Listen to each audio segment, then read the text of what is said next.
Nous allons prendre le Bible dans le livre de la Genèse, le chapitre 32. Nous lisons le verset 24 jusqu'au verset 29. Le livre de la Genèse, le chapitre 32, le verset 24 jusqu'au verset 29. Jacob demeura seul. Alors un homme lutta avec lui jusqu'au lever de l'aurore. Voyant qu'il ne pouvait le vaincre, cet homme le frappa l'emboîture de la hanche. Et la boîture de la hanche de Jacob se démit pendant qu'il luttait avec lui. Il dit, laisse-moi aller, car l'aurore s'élève. Et Jacob répondit, je ne te laisserai point aller, que tu ne m'aies béni. Il lui dit, quel est ton nom? Il répondit, Jacob. Il dit encore, ton nom ne sera plus Jacob, mais tu seras appelé Israël, car tu as lutté avec Dieu et avec les hommes, et tu as été vainqueur. Jacob l'interrogea en disant, fais-moi, je te prie, connaître ton nom. Il répondit, pourquoi demandes-tu mon nom? Et il le bénit là. Amen. Alléluia. Pour nous asseoir, alors ce matin, nous allons parler de la différence de figure entre Jacob et Israël. Alléluia. Voilà, déjà dans une prédication antérieure, nous avons parlé de la différence de figure qu'il y avait entre Abraham et Abraham. Hein? Voilà. Et puis là-bas, il y avait une particularité dans ces différentes figures. Hein? Quand on avait étudié ce sujet-là, nous avons vu que la particularité, c'était l'engendrement, hein, du Fils qui a fait de cet homme un autre homme. Hein?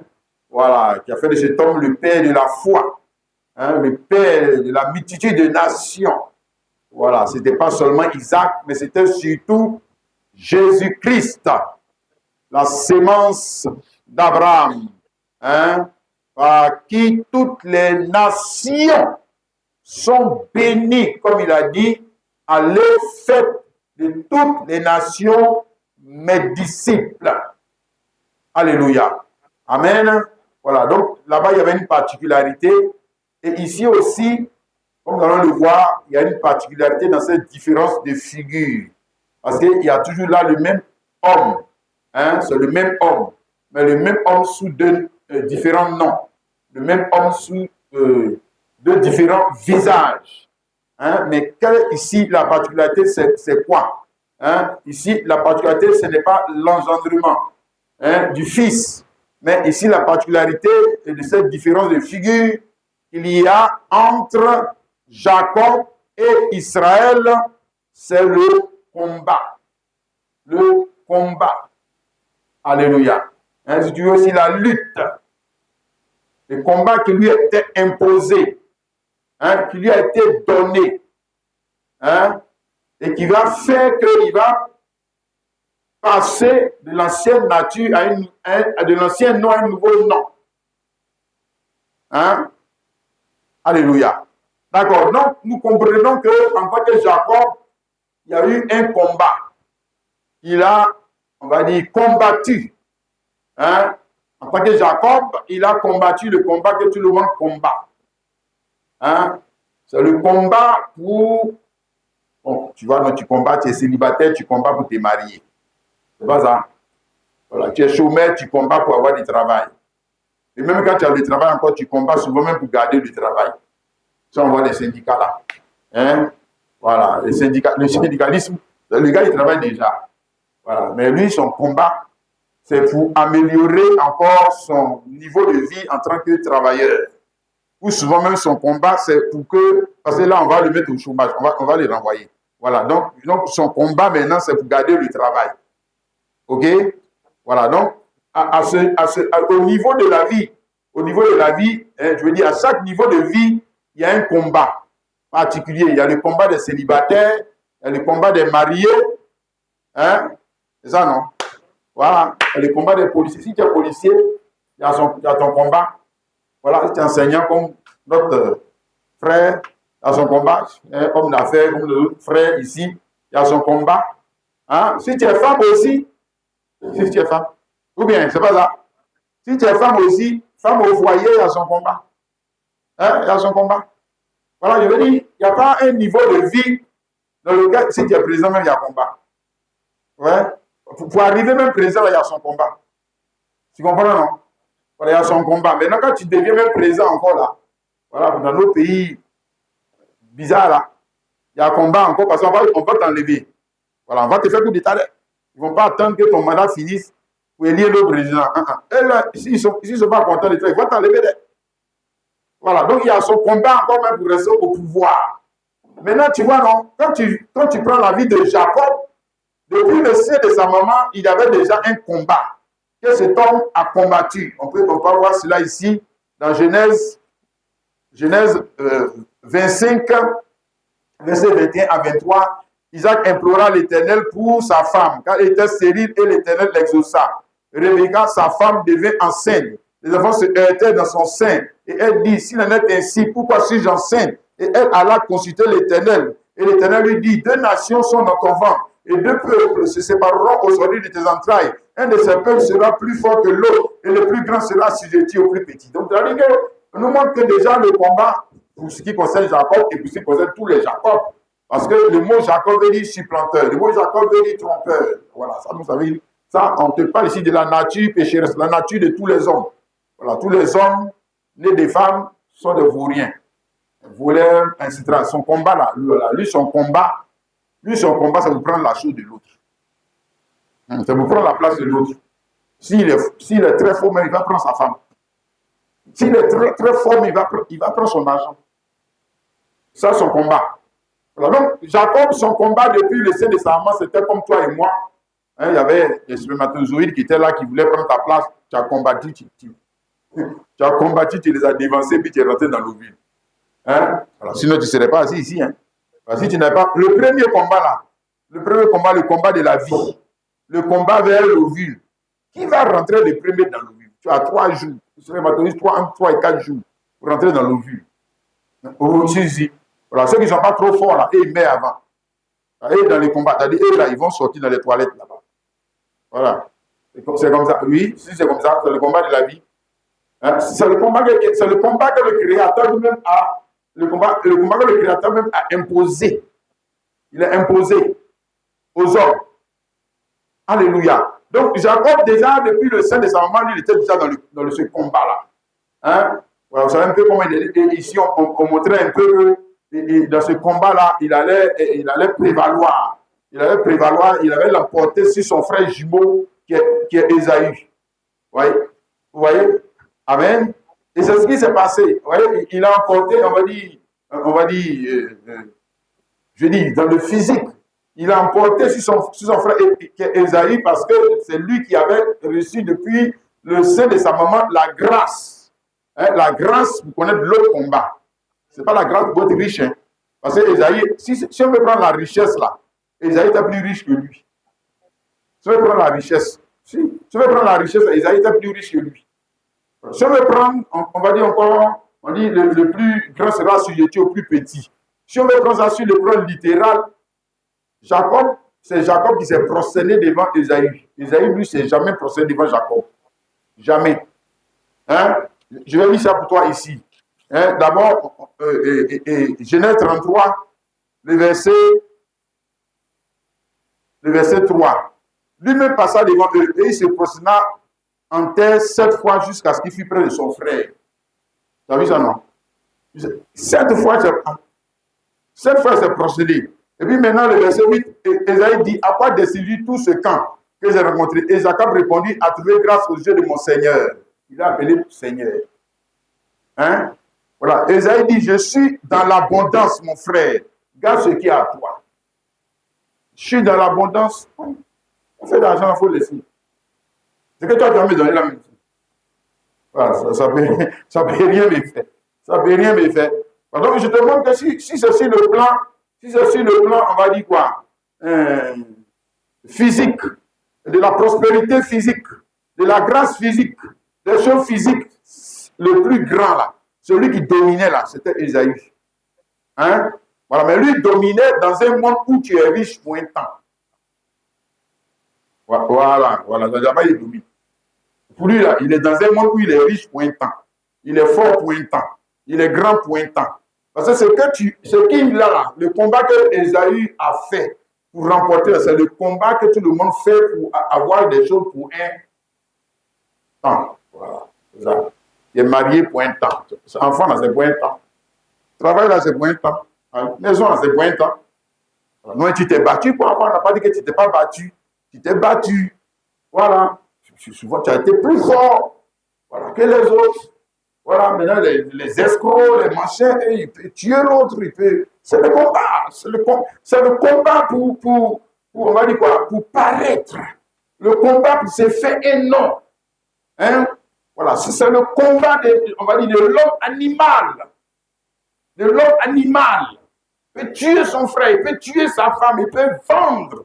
Hein? Voilà, ses organes, tout ça, pour avoir l'argent. Hein? Pour se faire un nom. Hein? Pour dire que Dieu aussi, il est là. Mais pour combien de temps? Pour combien de temps? Ça là, que tout son est. Hein? Voilà, c'est pour combien de temps? C'est pour combien de temps la chose que tu as... C'est vrai que tu as combattu pour avoir ces choses, mais c'est pour combien de temps? Donc ça, c'est le combat de Jacob. Combat de Jacob. Hein? Voilà, tous les hommes sont de Jacob. C'est là que la vie commence. Alléluia. Oui, c'est là que la vie commence. La vie commence par la chair. On a vu ça le dimanche dernier. C'est qu'elle est la chair. Ça, c'est le commencement de la vie de l'homme. Le combat dans la chair. Hein? Le combat dans la chair pour obtenir quoi? Mais des biens temporels. Pour un temps. Pour un temps. Hein? Tu as vu ça, non, mon frère? Alléluia. Mais combien vont trouver la grâce pour connaître l'autre combat, hein, que ce même homme a connu sous la figure d'Israël. Hein? Combien? Donc, beaucoup vont rester dans Jacob et puis mourir. On va les enterrer. Leur dernier combat, ce sera contre la mort. Et ils ne vont pas vaincre la mort. Ils ne peuvent pas. Voilà.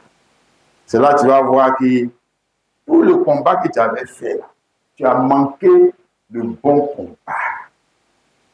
C'est un dernier ennemi, là. On l'appelle la mort. Hein? C'est lui qui rend le salut indispensable. Ouais. Tu ne sais pas ça? Sans la mort, le salut, c'est... On va te sauver de quoi? Si on te sauve parce qu'il y a un danger. Alors, le danger, ce n'est pas le célibat. Le danger, c'est le dernier ennemi que tu vas croiser là. Voilà, c'est lui. Tu vas voir dedans. Dieu! Tu vois, quand je réfléchis à la Bible, il dit non, le gars, il est fort. Il dit c'est vrai. Il dit que les gens là, s'ils n'aiment pas la mort dans mon affaire là, ils ne vont pas venir vers moi. Si, tu ne sais pas ça. S'il n'y a pas la mort, on va faire quoi avec Dieu? S'il n'y a pas de la mort, n'existe pas. On va faire quoi avec Dieu? Donc, il faut être honnête. Toi, tu ne vas rien faire avec Dieu. Lui, il est intelligent. Il ne va pas te perdre. Donc, il met la mort dans son affaire. Voilà. La mort est dedans. C'est lui qui donne la vie. Maintenant, est-ce que tu as le choix? Est-ce que tu as le choix de ne pas venir à lui? Ah bon, si tu as le choix, c'est qu'il reste avec la mort. C'est qu'il reste avec la mort. Tu as vu ça, non? Je dis, combien de personnes vont connaître la grâce de connaître l'autre combat? Hein? Combien de personnes ne vont-elles pas mourir sans jamais avoir connu le combat que Jacob a connu ici cette nuit-là? Hein? Le combat pour changer de nom. On va lui enlever l'ancien nom. On va lui enlever l'ancien vêtement. On va lui enlever tout ce qui est ancien et puis on va lui donner un nouveau vêtement. Voilà. Et on va l'appeler maintenant Israël. Et puis on a appelé ça béni. On a appelé ça béni. Hein. C'est qu'on lui a fait, on a appelé ça bénédiction. On a appelé ça bénédiction. D'ailleurs, lui-même a dit, laisse-moi aller car le roi se lève. Et Jacob répondit, je ne te laisserai point aller que tu ne m'aies béni. Hein? Voilà, maintenant. Béni là, c'est pas béni me donnant, il avait 4 femmes. 4. Toi, tu en as une seule, non? Lui, il en avait 4 et puis il dit, il n'est pas béni. Hein? Il avait les 12 enfants. 12 enfants. Et puis il dit, il n'est pas béni. Hein? Il formait des camps. Il avait 2 bœufs. Et puis lui, il dit, il n'est pas béni. Pourquoi lui dit, je ne te laisserai pas aller que tu ne m'aies béni? Donc lui, Jacob, il dit qu'il n'est pas béni. Il a 4 femmes. Il n'est pas béni. Hein? Donc si toi, tu as une seule femme, toi, tu ne mets pas moitié des bénis. Tu n'as même pas 10e des bénis. Tu as combien d'enfants? Hein? Puis tu as dit que tu es béni. Hein? Tu as combien de bœufs? Puis toi, tu dis que tu es béni. Et bien, pour ça, souvent, on vient à la chair déranger les gens. Ils disent, ouais, Dieu nous a béni, Dieu m'a béni. Aïe. C'est pour ça que tu viens nous déranger. Hein? Jacob, 4 femmes, 2 camps, 12 enfants, serviteurs et servantes. Et puis il dit qu'il n'est pas béni. Hein?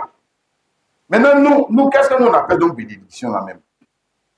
Tu vois, non? Qu'est-ce que nous on appelle bénédiction? C'est parce qu'on n'a pas encore rencontré cet homme-là, ouais. Hein? Donc, je dis, combien de personnes vont connaître la grâce pour qu'on change leur nom? On va plus les appeler voleurs. Par exemple, Jacob, ça veut dire voleur, trompeur. Hein? On va changer son nom, on ne va plus l'appeler adultère, on ne va plus l'appeler menteur, on ne va plus l'appeler hypocrite. Parce que tant qu'on va l'appeler comme ça, il va l'enfer. Même avec ses 4 femmes, il va l'enfer. Ouais. Hein? Donc, Jacob, en tant que Jacob, il avait combattu le célibat. Parce qu'il a eu 4 femmes. Hein? Voilà. Il avait combattu, on va dire quoi, le chômage. Hein? Et puis il avait eu beaucoup de trucs. Il avait combattu la pauvreté. Et puis il a eu beaucoup d'argent. Bon, ce que nous, on combat dans les églises. Le sorcier, il a bloqué mes biens. Il a combattu, il a eu tout ça. Hein? Et puis son nom est resté quand même Jacob. Au Bécasse, tu crois? Hein? Il a changé, c'est vrai, il était un célibataire, il est devenu marié, mais on l'appelait toujours Jacob. Quand il a pris la 2e femme, on l'appelait toujours Jacob. Quand il a pris la 3e femme, ça n'a pas changé son nom, on l'appelait toujours Jacob. Quand il a pris la 4e femme, ça n'a pas changé son nom, on l'appelait toujours Jacob. Quand il a lutté avec ses femmes dans l'île, pour les enceinter, puis les enceinter, on l'appelait toujours Jacob quand même. Ouais. Qu'est-ce que tu crois? On l'a appelé quoi? Parce qu'il a eu un enfant, on va changer son nom. Jamais. C'est toujours voleur, menteur, hein? Pécheur. Bon, c'est lui qui va dire que je suis devenu grand. Voilà. Sinon, il n'est pas parti quelque part. Parce qu'il est béni, mais pour un temps. Hein? Voilà. Alléluia. Donc, le premier combat qu'il a mené, c'est le premier combat, c'est ce combat-là que malheureusement, beaucoup d'églises, beaucoup de pasteurs, ils sont à ce niveau de combat de la vie. Comme les animaux. Les animaux aussi combattent. C'est-à-dire que la gazelle ne combat pas pour survivre. Hein? Le lion ne combat pas pour manger. Est-ce que l'arbre ne combat pas pour pousser? Est-ce que le poisson dans l'eau ne combat pas pour survivre? Hein? À quel niveau de la vie toi tu es? Ton combat montre le niveau de la vie toi tu es. Si le combat que tu mets montre le niveau de la vie que tu es, où tu es, c'est-à-dire que toi tu es où? Tu es dans les animaux, tu es dans les arbres, tu es dans les pécheurs, tu es dans où?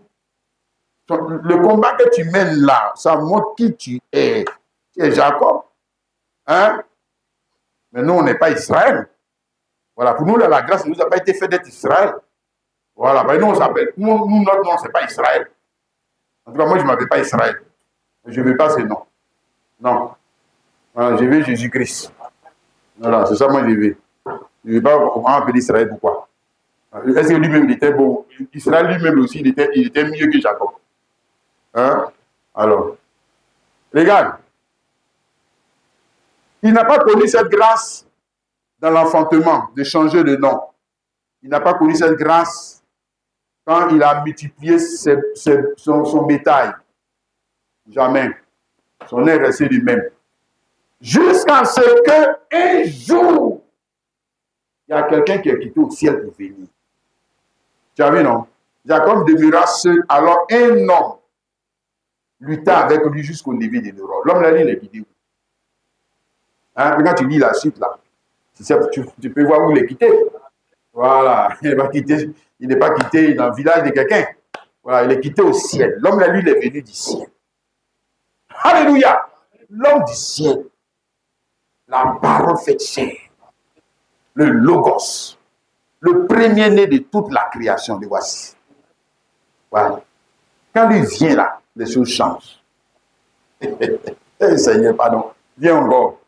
Viens encore. Nous, on va quitter dans les Jacob là. Hein?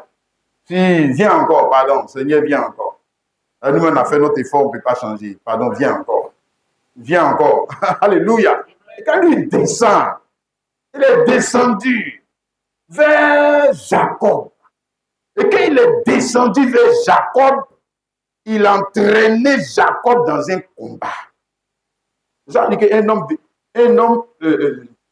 Jacob demeura seul, alors un homme lutta avec lui. C'est l'homme qui est venu lutter avec lui. Est-ce que lui peut aller lutter avec l'autre? Il va passer par où? Aïe. Il faut bien lire ce qu'il a écrit. Pas dire que Jacob lutte avec lui. Non, c'est le combat. Ce n'est pas le combat de Jacob, c'est le combat de l'homme là. L'homme là, lui, c'est son combat. Ouais. Donc c'est lui qui vient entraîner Jacob dans son combat. C'est son combat. Ce n'est pas le combat de Jacob. Mais Jacob, lui, son combat, on connaît. Ce qu'il a fait dedans, il a fait quoi de sa vie? 4 femmes.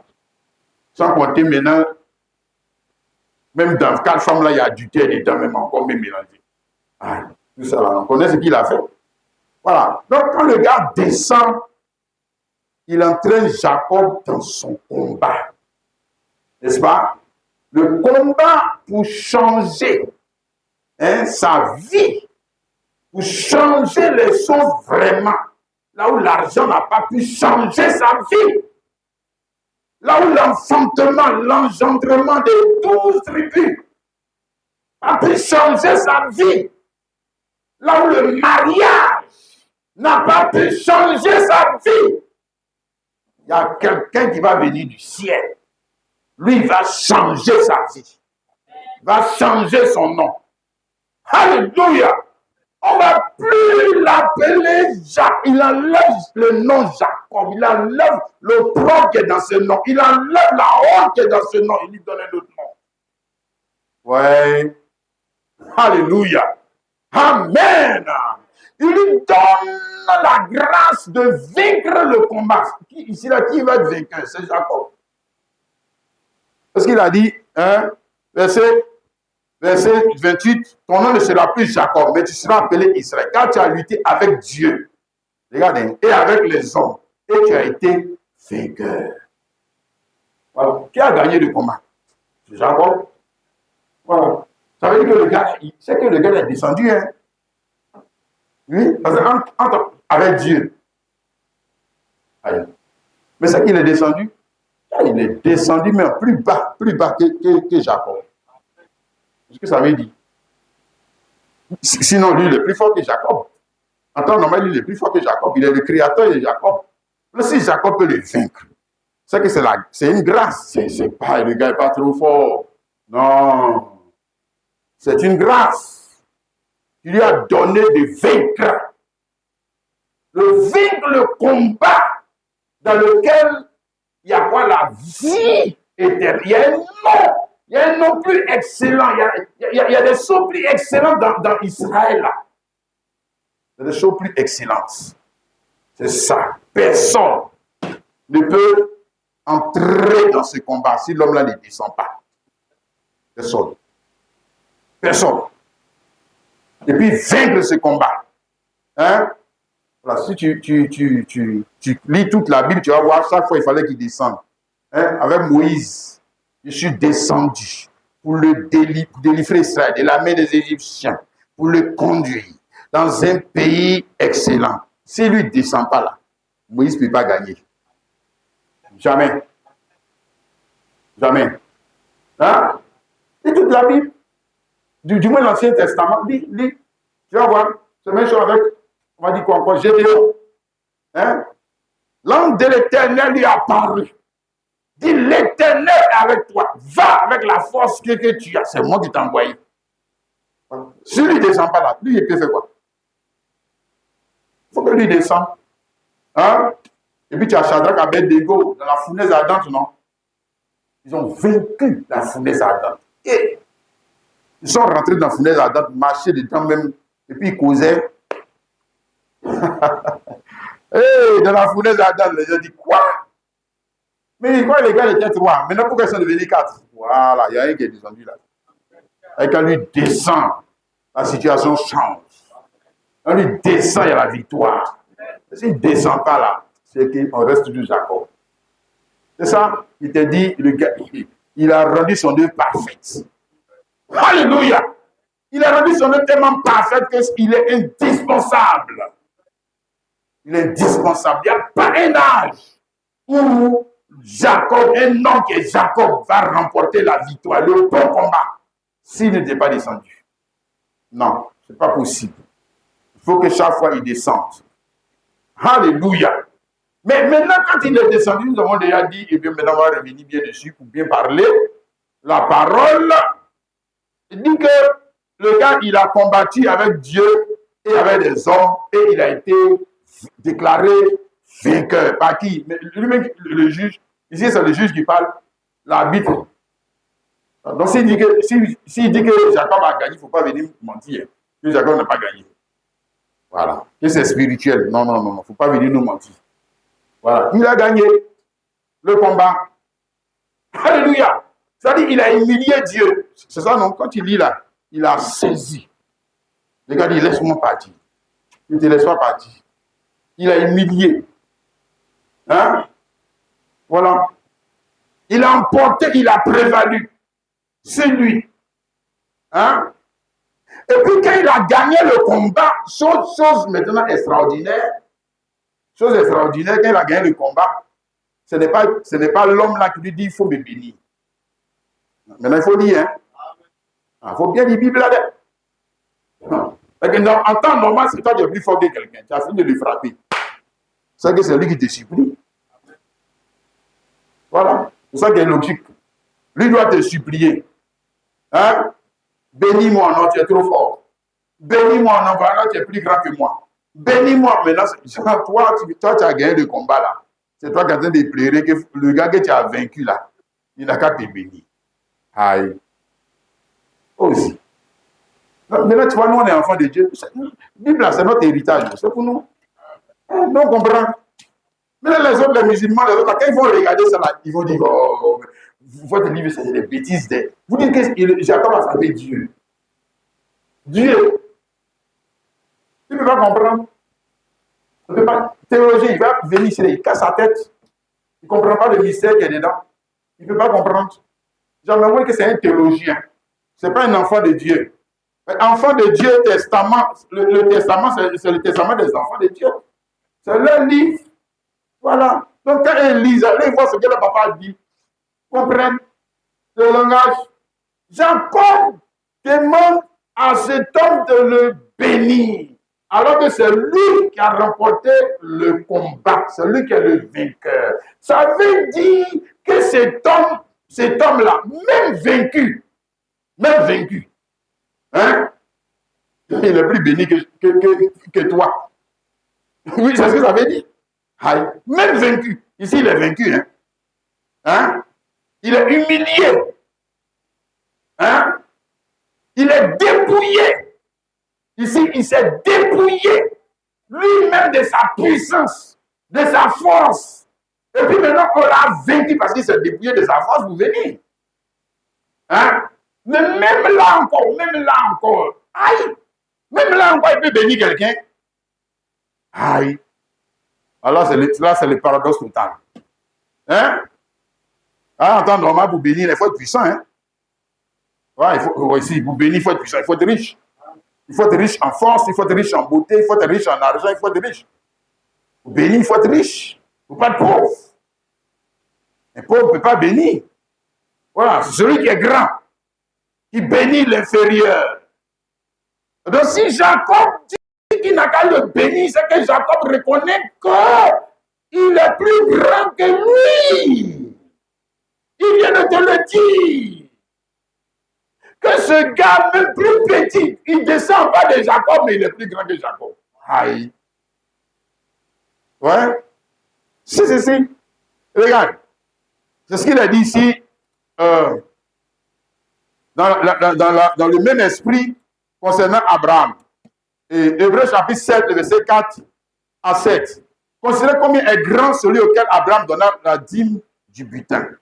Ceux des fils de Lévi qui exercent le sacerdoce ont d'après la loi l'ordre d'élever la dîme sur le peuple, c'est-à-dire sur leurs frères, qui cependant sont issus des reins d'Abraham. Lui, qui ne tirait pas de son origine et élevait la dîme sur Abraham, et il bénit celui qui avait les promesses. Or, sans contredit,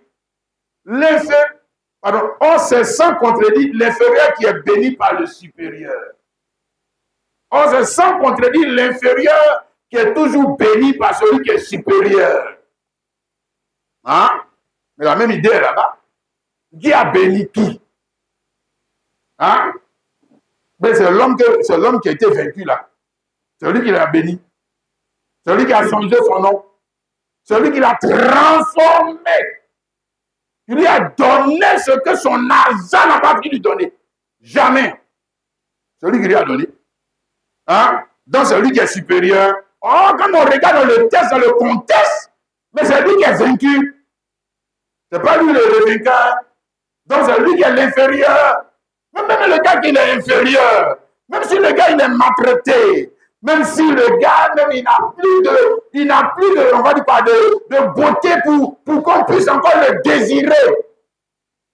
Mais c'est lui qu'il faut choisir. Voici la bénédiction. Tu vois, c'est là maintenant l'homme charnel. Il va dire, quoi? Quelque chose qui est petit comme ça, là, ça peut me bénir. Voilà. Hein? Tu vois ça, dans mon frère, ma soeur? Alléluia. Jacob dit, bénis-moi parce que l'homme là, même petit, plus petit, hein, il descend pour prendre, comme il a dit ici, Philippiens 2, le verset 6, lequel est en forme de Dieu, n'a pas arraché comme une proie, n'a pas regardé comme une proie arrachée égal à Dieu, mais il s'est dépouillé lui-même, prenant la forme de serviteur, devenant semblable aux hommes. Il a parlé comme un simple homme, il s'est humilié lui-même, se rendant obéissant jusqu'à la mort de la croix.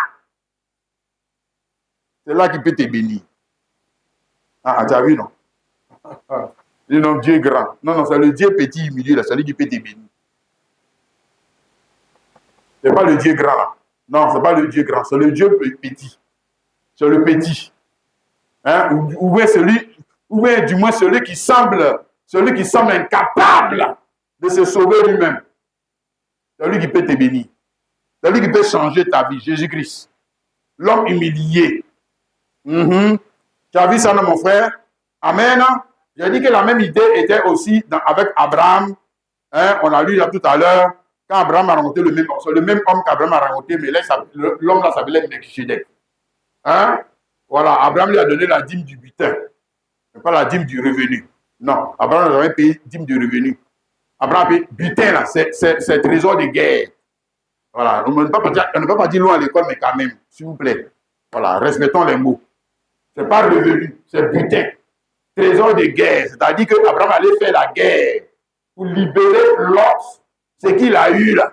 Quand il a fait la guerre, là, c'est là-dessus qu'il a payé, il a donné le 10e à Melchisedec. On est bien d'accord avec ça? Ouais, c'est ça qui est écrit ici. Hein. Voilà, Hébreux 7, 4.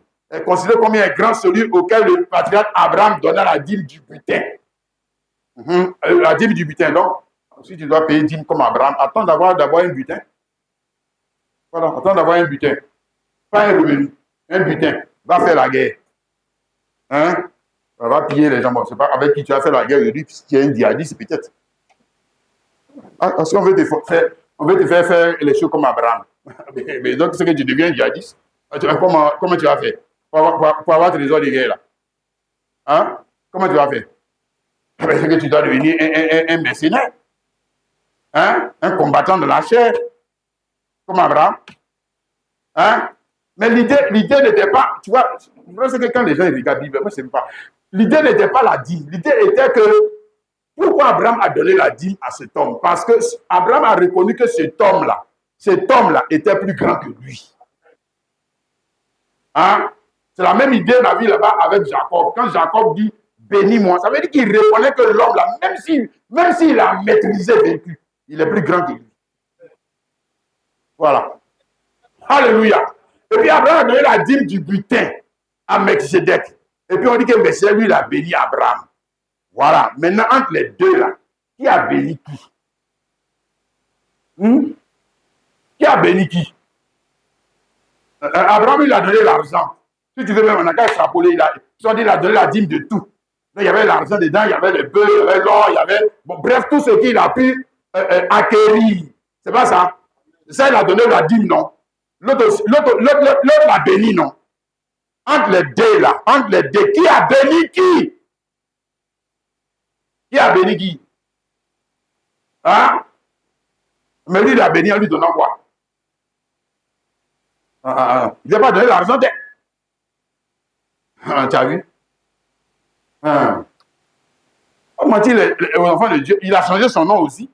Il a changé son nom. Ce n'était pas Abraham, il a changé son nom, c'est devenu Abraham. Si, il a changé son nom. Tu ne sais pas. C'est ça qu'on appelle béni. Il a changé son nom. Hein?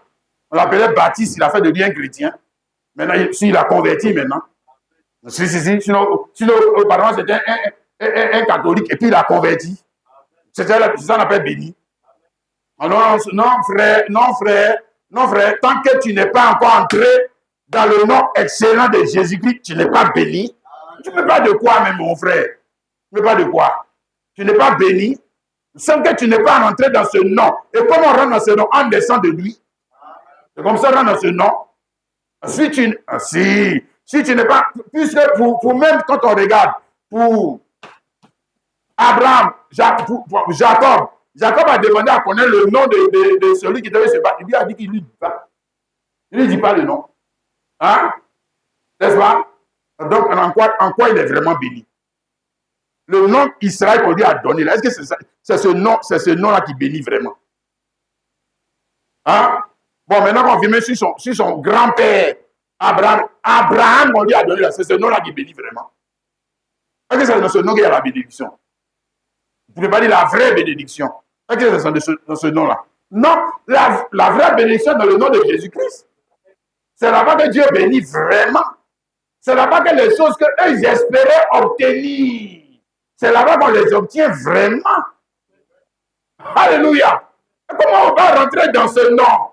Frère, comment on va quitter les anciens noms pour rentrer dans le vrai nom?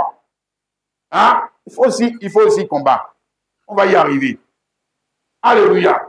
Donc, première chose que nous voyons avec Jacob, c'est que, malgré qu'il a maîtrisé cet homme, c'est lui qui a demandé pardon, vous me bénir. Hein? Alléluia. Deuxième chose que nous voyons encore avec lui, c'est que quand il a attrapé cet homme, il a maîtrisé. Et quand ils sont battus, se battent là, il a maîtrisé le gars. Ça veut dire qu'il a... il a bloqué le gars, il ne peut plus donner de coups, il ne peut rien faire, il est bloqué. Hein? Quand il a bloqué le gars, et il n'est plus en danger pour Jacob, les gars, il devait le laisser partir. C'est-à-dire, après que le gars l'ait béni, là, il a laissé partir. Hein? C'est bon, non? S'il nous bénit et puis ça va, c'est bon, non? Mais il t'a pas béni. Il t'a béni, il t'a béni, non? Tu l'as rencontré, il t'a béni. Il dit que, bon, au revoir, on s'en va, non? Oui, on se quitte, non? Et puis toi, tu vas ta bénédiction, non? C'est bon, non? Va chez toi, non? Oui, c'est bon. Tu vas chez toi. Le 600 va chez lui. Non, moi, c'est pas bon. Si tu bénis les gens, c'est que tu vas rester avec moi.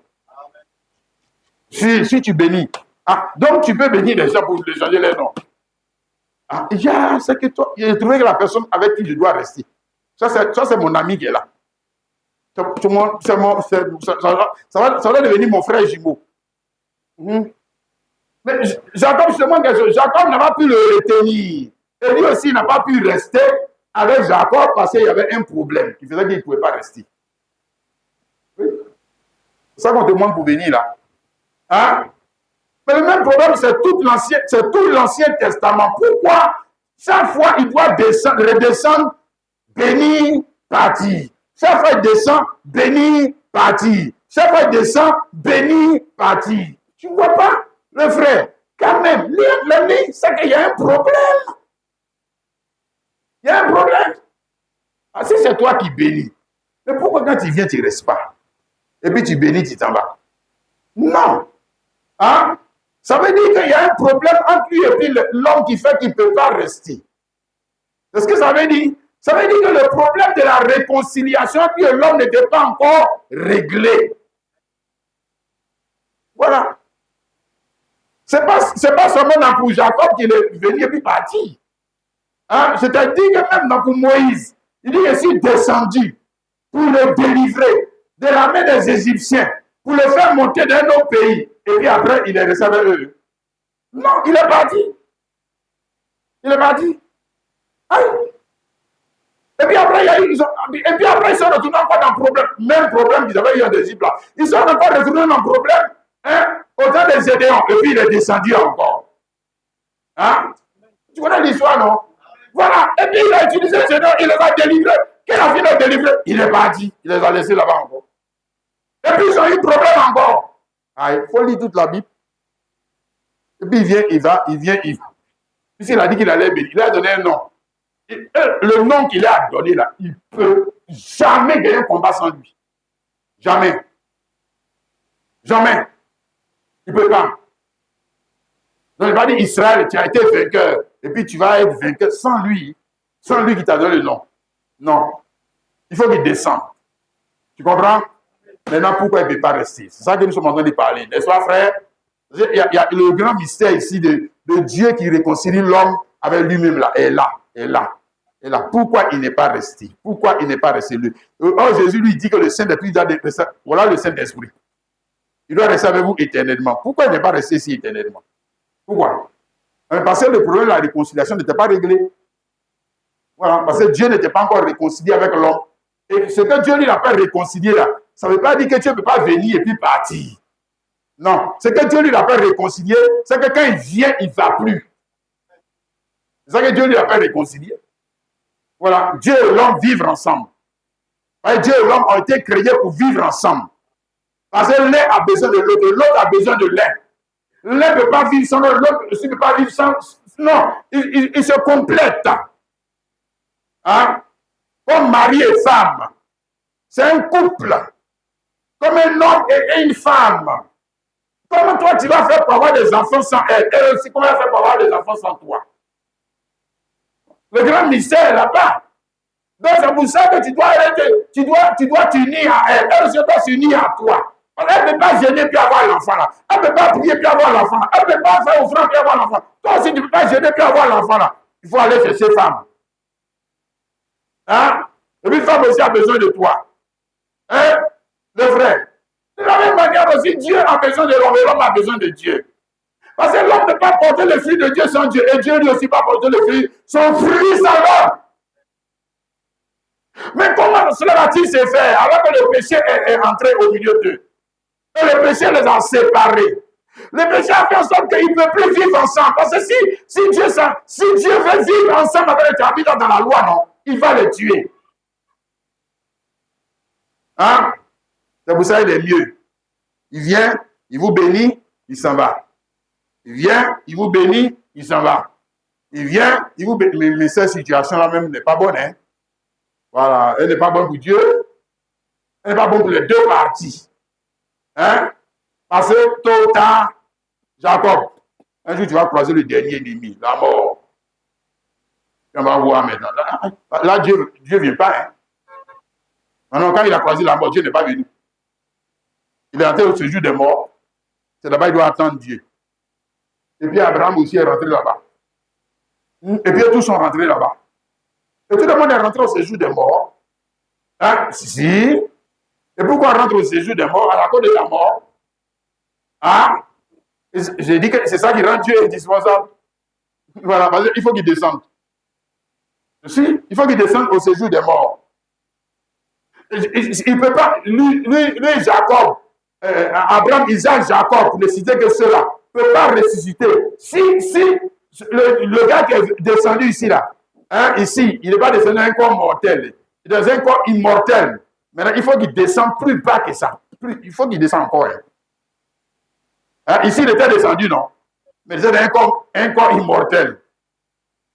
Hein, donc, il ne peut pas faire la réconciliation. Bon, maintenant, pour faire la réconciliation, il faut qu'il descende plus bas, plus bas, plus bas encore.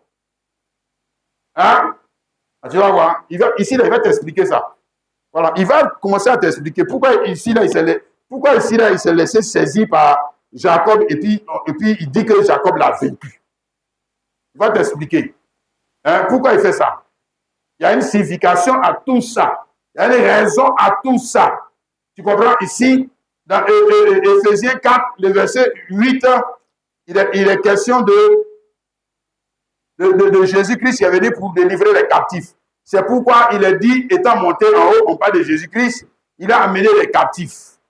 Voilà, donc étant monté, pour qu'il puisse amener les captifs, il a fallu que ce même homme descende encore, mais plus bas. Hein? Donc il doit descendre plus bas. Et quand il est venu pour se battre avec Jacob et changer Jacob en Israël, il revient maintenant vers Israël. Maintenant, ici, là, il est venu vers Israël. Il n'est plus venu vers Jacob. Je parle de la nation d'Israël.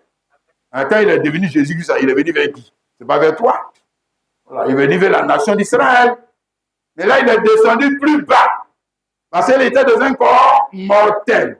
Il était dans un corps semblable à celui du péché. C'est ça que nous avons lu dans Philippiens chapitre 2, le verset 5 jusqu'au verset 10. Il s'est dépouillé lui-même, il s'est humilié lui-même jusqu'à la mort. Là, il peut mourir. Là, il peut mourir. Hein, ou bien connaître la souffrance qui est dans la mort. Pourquoi? Parce qu'il est descendu plus bas. Hein? Voilà, quand il allait se battre contre Jacob, il n'est pas descendu vraiment. Il n'est pas vraiment descendu. Non, mais Jacob l'a maîtrisé. Et il nous montrait le jour où il allait descendre plus bas. Hein? Et il serait dans un corps semblant à celui du péché. Romains 8, le verset 3. Il dit, quand chose est possible à la loi parce que la chair la rendait sans force, Dieu a condamné le péché dans la chair en envoyant à cause du péché, son propre fils dans une chair semblable à celle du péché. Tu as compris, non? Ouais. Maintenant, quand il est descendu là, encore dans Hébreu, regarde ce qu'il a dit, Hébreu 12, le verset 2 à 4, ayant les regards sur Jésus, le chef et le consommateur de la foi, qui, en vue de la joie qui lui était réservée, a souffert la croix, méprisé l'ignominie. Hein, ignominie, c'est grande honte. Grande honte. Il a connu la honte. Hein? Voilà, il avait connu ça déjà avec Jacob. Et la honte, il est venu se battre avec Jacob, Jacob l'a mis. C'est pas la honte. Hein? Oui. C'était la honte. Mais ça, il préparait déjà ton esprit. Un jour là, je vais connaître la grande honte. Là, c'est pas Jacob. Là, c'est Israël. Il va me faire ça. Mais nation d'Israël. Hein? Si, c'est la nation d'Israël. Qui l'a tué? Qui l'a crucifié? Qui l'a maîtrisé? Ils l'ont attrapé. Il n'a pas fui. Voilà. Et comment ils ont pu l'attraper, lui, le grand Dieu? S'il n'est pas descendu. Il peut l'attraper. Il peut le crucifier. Hein? Il peut lui faire du mal. Il peut l'insulter. Il peut cracher sur lui. Hein? Le gifler. Hein? Il fait tout ce qu'ils lui ont fait. Il peut faire ça. Non, il faut qu'il descende. Voilà, donc il descend. Il descend plus bas et puis maintenant il t'explique. Il a souffert la croix. Il a méprisé la honte. Oui. Il a montré. Qu'est-ce qui l'homme est fier. L'homme est quelqu'un de fier. Il a pris votre raison, Dieu. Et nous tous on fuit la honte. Les choses qui font honte. Voilà, tu n'as pas honte, le petit là t'a frappé. Tu n'as pas honte, regarde, toi tu es un grand comme ça, regarde ce qu'il t'a fait. Tu n'as pas honte, tu n'as pas honte, tu n'as pas honte. Mais lui là, il n'a pas honte. Il n'a pas honte jusqu'à il est descendu pour venir te chercher. Et puis ils l'ont tapassé. Hein? Ils l'ont crucifié. Ils l'ont traîné. Ils l'ont humilié. Hein? Mais qui a fait ça? Mais c'est Israël. C'est Israël qui a fait ça. Et puis quand il a méprisé l'ignominie, il s'est assis à la droite du trône de Dieu. Considérez en effet celui qui a supporté contre sa personne une telle opposition de la part des pécheurs, afin que vous ne vous lassiez point l'âme découragée. Vous n'avez pas encore lutté jusqu'au sang. Pardon, vous n'avez pas encore résisté jusqu'au sang en luttant contre le péché. D'abord, on parle de la lutte de Jésus. On va arriver pour toi là. Et moi. Hein, on parle de la lutte de Jésus-Christ. Pas lutte avec Jacob, il a changé Israël. Non, pas ça là. Voilà, là, c'était physique. Il se battait avec un homme. Et cet homme représentait quoi? Une nation. Hein, tu as compris, non? Voilà. Si la nation d'Israël, voilà, maintenant il allait descendre bas, très bas. Alors là, il allait commencer à lutter. On m'a dit, il luttait contre le péché. Là, il vient se battre contre le péché. Il vient se battre contre la mort. Il vient se battre contre la religion juive. Il vient se battre contre leur loi. Pour la changer. Il veut changer la loi. Leur nom Israël même là, il veut changer Israël pour devenir Jésus, pour devenir chrétien. Il veut changer. Si, il est venu changer leur nom. Si. Hein? Les sacrificateurs là, souverains sacrificateurs, machin, tout ça, enfant de Aaron, il veut enlever ça pour devenir maintenant enfant de Jésus. Là, ils ont dit quoi? Pas question. Ils ont dit pas question. Hein? Et quoi? Tu veux que nous on quitte le nom de nos pères? Il y a un ange qui était descendu, tu ne sais pas. Qui s'est battu avec nos pères. C'est là il a donné le nom d'Israël là. Et puis toi, tu viens enlever ce nom-là. Toi, tu es qui? Voilà. Ça, c'est l'homme qui a dit qu'il ne connaît pas la Bible là. Il prend Bible pour contredire Bible. Il n'a rien compris. Hein? Que tu ne sais pas que c'est un ange qui est venu nous donner ce nom-là. Et puis toi, tu viens enlever. Toi, tu es qui? Toi, tu es le démon. Non, c'est le même homme. Si, c'est le même homme. Il est venu te donner le vrai nom maintenant. Alléluia! Il est venu avoir le vrai nom. Hein? Quel est ce nom? D'abord, ici, Jean 17, le verset 3. Regarde, frère, si ça ne tient pas la route, le verset 6. Je vais connaître ton nom aux hommes que tu m'as donné du milieu du monde. Là. Hey. Il est venu vous changer le nom. Si. Et il faut que le nom d'Israël, ça va pas la gloire. Mais le nom d'Israël, si le nom d'Israël, qui est un nom rattaché à la loi, l'ancienne loi, il y a une gloire, quoi? Il y a une gloire quoi dedans? Temporelle. Temporelle. C'est pour un temps. Donc vous n'avez pas quitté votre affaire de Jacob là. Aïe. Ici, en 2, 21. Alors quiconque invoquera le nom du Seigneur sera sauvé. Voilà le nom. Hein? Pas le nom d'Israël, non. C'est pas là-bas, il y a le salut. Pas le nom d'Abraham. Pas le nom de Jacob, mais bref. Pas le nom sous lequel Abraham priait Dieu. Non. Hein? El Shaddai, Elohim, Yahvé. Ça ne parle pas de ça. Frère, c'est pas ici. Il est en train de parler aux Juifs. Il parle aux Juifs. Il parle aux Israélites. Il parle aux pharisiens. Il parle, bref, à ceux qui sont attachés à l'ancien sacerdoce, le sacerdoce de la loi. Maintenant, qui connaîtra le nom du Seigneur sera sauvé. Quel nom? Hein? Toujours en 2,38. Pierre a dit, répentez-vous que chacun de vous soit baptisé au nom de Jésus-Christ. Pour le pardon de vos péchés, vous recevrez le don du Saint-Esprit. Non, maintenant, il va encore descendre. Le don du Saint-Esprit, ça dit qu'il va encore descendre. Bon, mais arrêtons-nous là un instant. On va arriver là, don du Saint-Esprit. Tout ça, c'est lui qui descend. C'est lui qui doit descendre. C'est lui qui descend. Voilà, maintenant, il doit descendre dans celui qui croit. Alléluia! Pour changer sa figure. Il va changer. Tu vas voir. Qui va descendre en toi là? Forcer quelque chose va changer. Va changer. C'est pas se battre avec lui. Maintenant, il est en toi. Hein? Donc, il était avec Jacob, il était avec Israël. Maintenant, c'est Dieu avec nous. Emmanuel, Dieu avec nous. Non, non, non. Même là encore là, ce n'est pas encore parfait. Non, il n'est pas encore bien descendu. Bien descendu, là, ça dit qu'il est en toi. C'est ça, bien descendu. Il faut bien comprendre la Bible, hein. C'est vrai. Voilà. Sinon, Emmanuel, Dieu avec nous. Bon, c'est vrai, il est descendu jusqu'à la croix. Il est descendu. Mais quand il est descendu jusqu'à la croix, là, c'est pourquoi? C'est pour qu'il vienne dans toi. C'est pour ça. C'est pour ça qu'il est là à la croix. On a dit qu'il est là à la croix parce qu'il veut que la loi ou bien sa parole reste. Toi, tu as la parole, et puis lui il est bon, toi, tu es d'un côté, puis sa parole d'un côté. Lui, il est d'un côté, puis toi, tu es d'un côté. Non. C'est pour que vous deveniez une seule chair, un seul esprit. Voilà. Parfaitement réconcilié. Tu as vu ça, non? Quelqu'un dit Amen. Alléluia. Ici, on avait déjà lu ça, on va revenir dessus. Jean 14, le verset 15 à 18. Si vous m'aimez, gardez mes commandements. Et moi, je prie le Père. Il vous donnera un autre consolateur. Il demeure éternellement avec vous. Voilà. Là, c'est bien. Cette fois-ci, là, Dieu et l'homme sont une. Dieu et l'homme, avant, autrefois, étaient un. C'est le péché qui est venu les séparer. Et puis Dieu devait trouver le moyen de revenir encore avec l'homme. Pour que cette fois-ci, rien, ni personne ne puisse les séparer. Non. J'ai dit éternellement, il n'a pas dit pour un temps. C'est éternellement. Hein? Éternellement avec vous.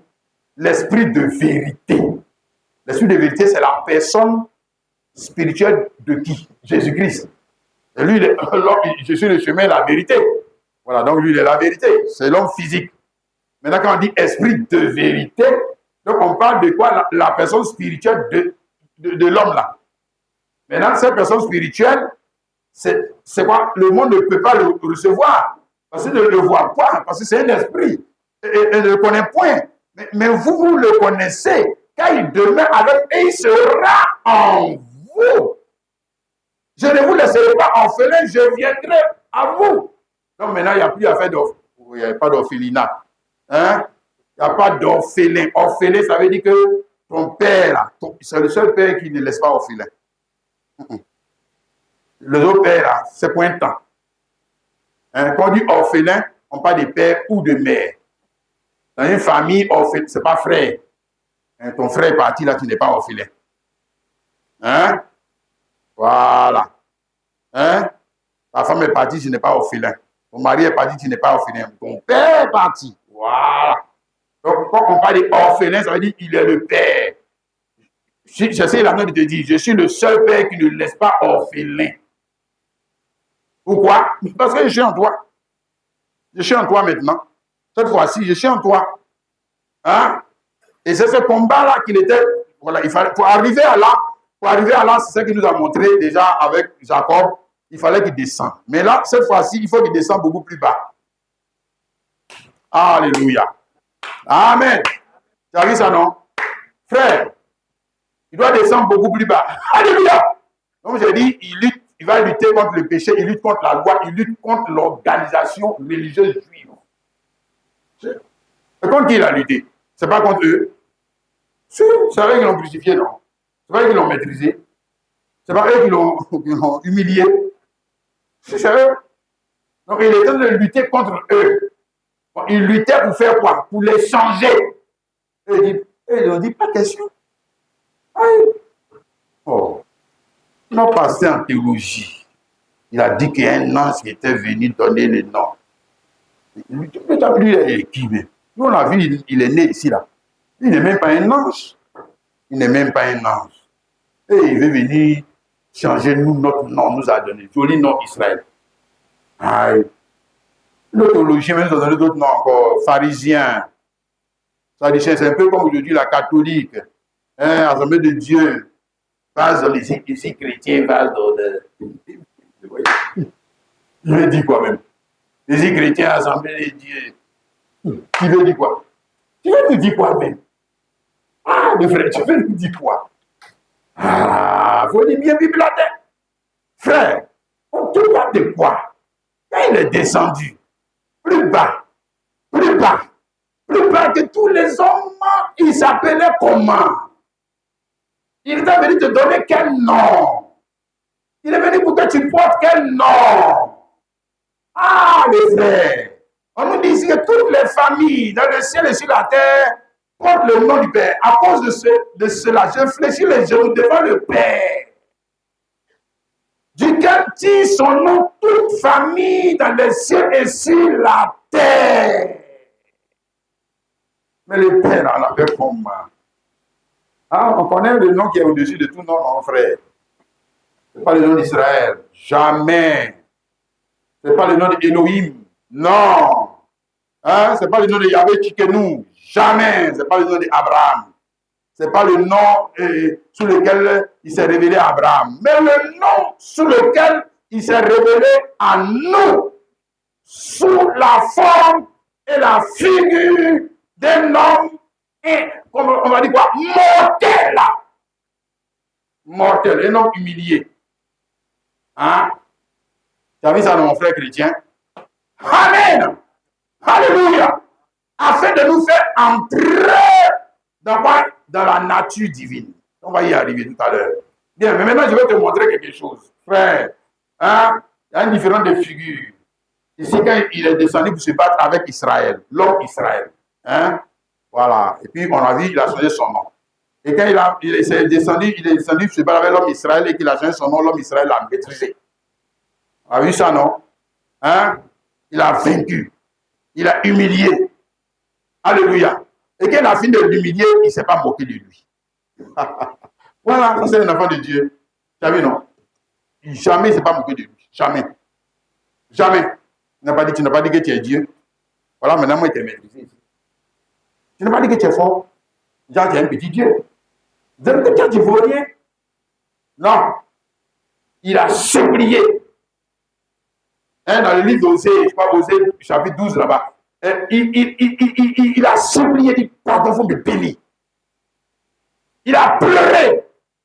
Non, moi, je suis fatigué du nom des adultères. Je suis fatigué du nom des voleurs. Je suis fatigué de ces noms-là. Pourquoi c'est toujours le nom-là qu'on m'appelle? Je veux que tu me bénisses à mon nom. Le gars dit, ouais, toi, tu es mon fils. Il a changé son nom. Regardez, le même homme, il revient. Jésus-Christ, il descend plus bas. Et quand il s'est battu avec Israël, l'homme, maintenant il vient. Et eux n'ont pas dit qu'ils sont les enfants de celui-là. Mais ils portent le même nom, non? C'est pas ça? Ils portent le même nom, non? Mais regarde le comportement. Regarde le comportement qu'ils vont montrer maintenant. Hein? Ils portent le même nom. Mais regarde le comportement qui diffère entre eux et les pères. Leur père, lui, il reconnaît la divinité, même humilié. Même humilié. Il reconnaît les choses de Dieu. Quand le gars est descendu bas, plus bas, jusqu'à leur niveau, mais en bas d'eux, et qu'ils l'ont attrapé, ils l'ont maîtrisé, ils l'ont mis à la croix, ils l'ont crucifié. Pendant qu'il est crucifié, à la croix, ils disaient que Père, pardonne-les, c'est pas ce qu'ils font, eux, ils sont en train de se moquer. Voilà. Ils sont en train de rire. Regardez. Il n'a pas dit que c'est lui qui sauve les gens. Ah. Donc tu peux pas te sauver toi-même. Et si tu te sauves toi-même là, nous on va croire. Descends de la croix, tu vas voir. Nous tous, on va te disciples. Ils ont commencé à le tourner en dérision. Hein? Regarde-les. Tu dis qu'ils sont morts. Non, regarde-les. Regarde encore, ils sont là. Hein? Ils sont là. Si, ils sont toujours là. Ici, le Luc 23, le verset 35. Le peuple se tenait là. Et regardez, les malsains se moquaient de Jésus, disant, il a sauvé les autres. Il se sauve lui-même. S'il est le Christ, le Fils de Dieu, ça ne va pas moquerie, ça. Comment il va se sauver lui-même? S'il va se sauver lui-même, est-ce qu'il va descendre vers toi? Non. Oh. Il est venu pour prendre la peine de vous. En fait, c'est toi qui dois traiter comme ça. C'est toi qui dois t'humilier comme ça. C'est toi qui dois te malmener comme ça à cause du péché. C'est toi. à cause de la loi. Oh, il est venu prendre ta place. Hein, pour ne pas que toi, tu aies subi ça. Bon, il est en train de faire le sacrifice pour toi. Il est en train de faire une bonne œuvre pour toi. Et toi, tu te moques de lui. Il n'encourage même pas. Hein? Si. Le voici. Hein? On dit, les soldats, s'ils se moquaient de lui, s'approchant de lui, présentant du vinaigre. Il disait, si tu es le roi des Juifs, sauve-toi toi-même. Hein? Il va au-dessus de lui cette inscription, celui-ci est le roi des Juifs. Les malfaiteurs crucifiés, les jureurs disant, ne-tu pas le Christ, sauve-toi toi-même et sauve-nous, et tout dit la même chose. Et puis il y a un qui est un Jacob, un vrai Jacob. Voilà, lui, il est le vrai Jacob. Un enfant de Dieu. Il a regardé les affaires, il a dit, non. Il y a quelque chose qui cloche dans votre affaire là. Et puis le gars, lui qui va parler là, c'est un brigand, hein, il ne va même pas dans l'église là. Hein? Tu as vu ça, non? Ce n'est pas un pasteur, pas un théologien. Il ne connaît même pas les Bibles. C'est eux qui disent qu'ils connaissent la Bible. Eux, ils disent qu'ils connaissent la Bible là. S'ils connaissaient la Bible là, ils allaient les reconnaître. Ils ne connaissent pas la Bible. Voilà. C'est les mêmes gens que nous on a encore aujourd'hui. Mais l'autre le reprenait, disait, ne crains-tu pas Dieu, toi qui subis la même condamnation, pour nous c'est justice, car nous recevons ce qu'on mettait nos crimes, mais celui-ci n'a rien fait de mal. C'est lui qui était de le défendre. Un brigand. Aïe. Ouais. C'est lui qui était de défendre Jésus-Christ. Il prend son parti. Il est devenu son avocat défenseur. Même les apôtres, eux tous vont chercher. Tiens, ils ont tous fui. Il n'y a pas un qui va parler comme ça. Il n'y a pas un. Hein? Et pourtant, ils disent qu'ils connaissent Dieu. Voilà Dieu. Oh, s'il ne nous fait pas la grâce, là, tu peux le connaître. Tu peux connaître sa volonté parfaite. Oh, non. Et Jésus dit, il dit quoi? Jésus dit, pardon, et il dit à Jésus, souviens-toi de moi quand tu viendras dans ton règne. Jésus lui répondit, je te le dis en vérité, aujourd'hui, tu seras avec moi dans le paradis. Ouais.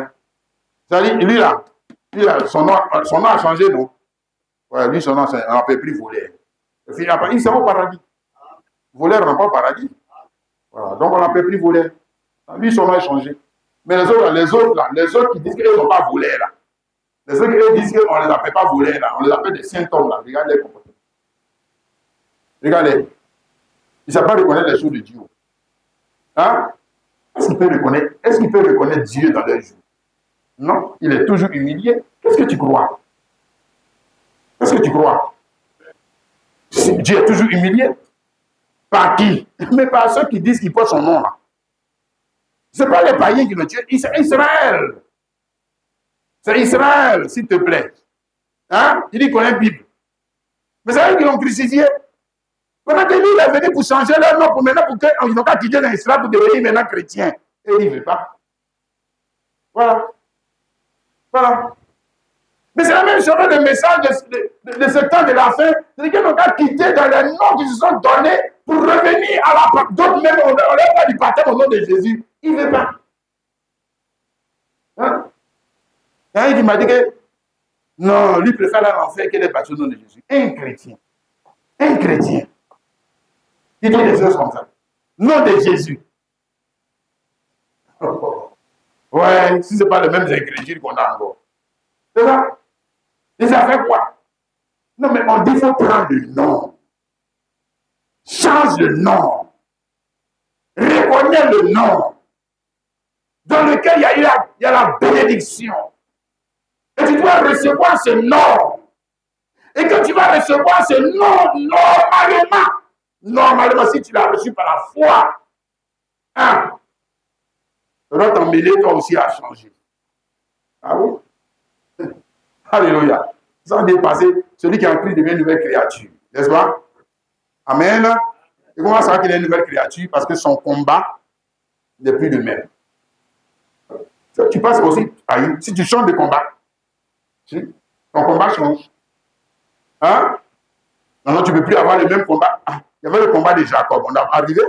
Et puis on a vu le combat d'Israël. Et puis après, on est arrivé que le combat d'Israël devait aussi changer pour devenir même le combat des chrétiens, le combat de Christ. Là, on est arrivé.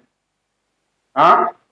Maintenant, ce Christ-là, toi et moi, là, on l'a reçu parce que chrétien, c'est quoi? C'est Christ dans un autre homme. Christ descendu dans un autre homme.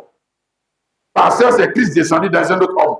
Prophète, c'est Christ. Ah, les frères, toi, tu peux parler la parole qu'on appelle pasteur. Tu peux. C'est ta parole. C'est ton attribut. Hein? Tu peux parler la parole qu'on appelle prophète sans le prophète Jésus. Tu peux. Non, c'est pas possible. Tu peux faire pour Jacob, là. Voilà, tu peux faire pour les baptistes. Tu peux faire, si l'église est catholique, hein, l'assemblée de Dieu, ça tu peux faire. Pour Christ, non. Je ne vais pas te mentir. Il faut qu'il descende de nouveau en toi. Et quand il descend de nouveau en toi, ça va provoquer un changement radical dans le combat. Hein? Parce qu'avant, j'étais au niveau du combat des animaux. Hein? Voilà, combat pour enceinte femme, combat des célibataires, combat des. Bon, je t'ai expliqué ça, combat des travailleurs, ou bien combat au niveau des mariés. Tu es marié, tu as le combat des mariés. Tu es célibataire, tu as le combat des célibataires. Tu es enfant, tu as le combat des enfants. Hein? Tu es travailleur, tu as le combat des travailleurs. Mais maintenant, si tu es chrétien, maintenant, tu as le combat de quoi? Ouais, ici, il y a un combat qui te définit. Mais pourquoi tu t'appelles chrétien? C'est qu'il y a un combat qui te définit. Voilà. Maintenant, ça ne peut pas être celui des animaux. Dans ce cas, les animaux, ce sont des chrétiens.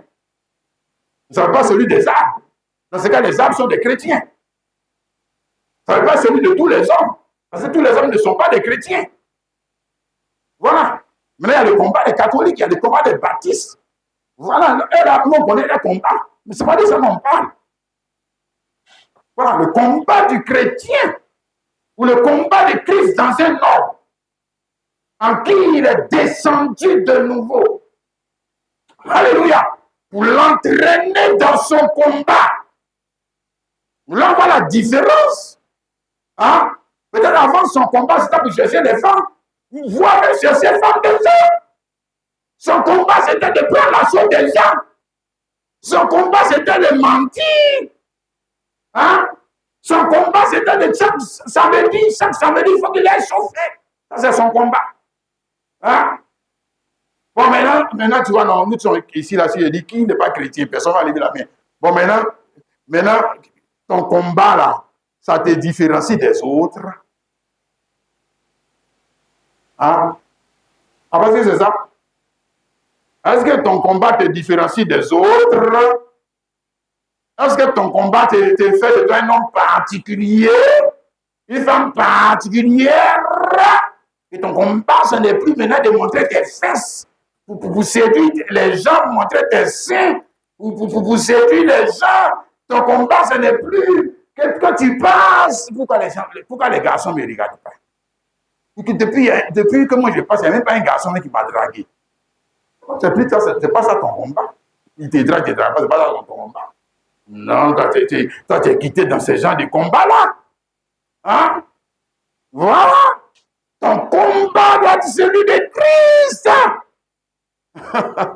Alléluia. C'est lequel apporter sa parole. Changer le nom des gens. Ah oui, parce que c'est ce que Jésus a fait, il est venu changer le nom des gens.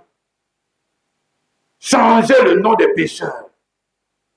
Changer le nom de tes amis. Changer le nom de ton entourage. Changer le nom. Changer. Est-ce que c'est ça ton combat, chrétien? Ou bien ton combat est le même toujours comme les païens? Hein? Un combat pour faire les choses temporelles. Bon, on n'a pas dit que ce n'est pas un combat, mais ce n'est pas celui-là. Ce n'est pas ça. Non. C'est pas. Non. Est-ce que Jésus. Non, que nous soyons sérieux.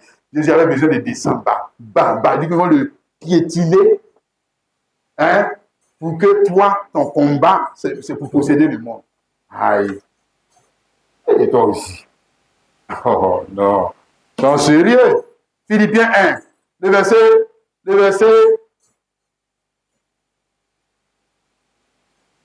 27. Seulement, on je vous dit d'une manière digne de l'évangile de Christ. Afin que, soit que je vienne vous voir, soit que je reste absent, j'entends dire de vous que vous demeurez ferme dans un même esprit, combattant d'une même âme pour la foi de l'évangile. Sans vous laisser aucunement effrayer par les adversaires, ce qui est pour une preuve de perdition, mais pour vous de salut. Et cela de la part de Dieu. Il vous a été fait la grâce par rapport à Christ, non seulement de croire en lui, mais encore de souffrir pour lui, en soutenant le même combat que vous m'avez vu soutenir, et que vous apprenez maintenant que je soutiens. Voilà la grâce. S'il n'y a pas de grâce, grâce, faveur imméritée, où nous avons parlé la fois de la véritable grâce. Donc elle est descendue vers Jacob, c'était la grâce. Mais il a eu la grâce de quitter Jacob, d'enlever le vêtement de Jacob pour porter le vêtement d'Israël. Bon, c'était la grâce. Et puis après, il est revenu encore. Maintenant, il vient enlever le vêtement d'Israël, pour leur porter le vêtement des chrétiens. Il dit non, non, non, on ne veut pas. Maintenant, toi, tu as accepté. C'est pas ça?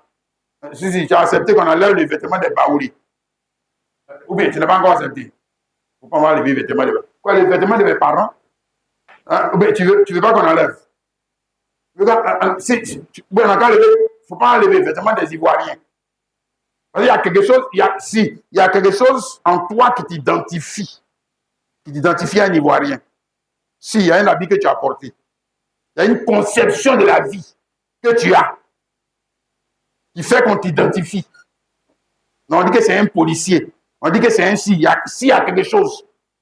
Bon, maintenant, on veut enlever ces vêtements.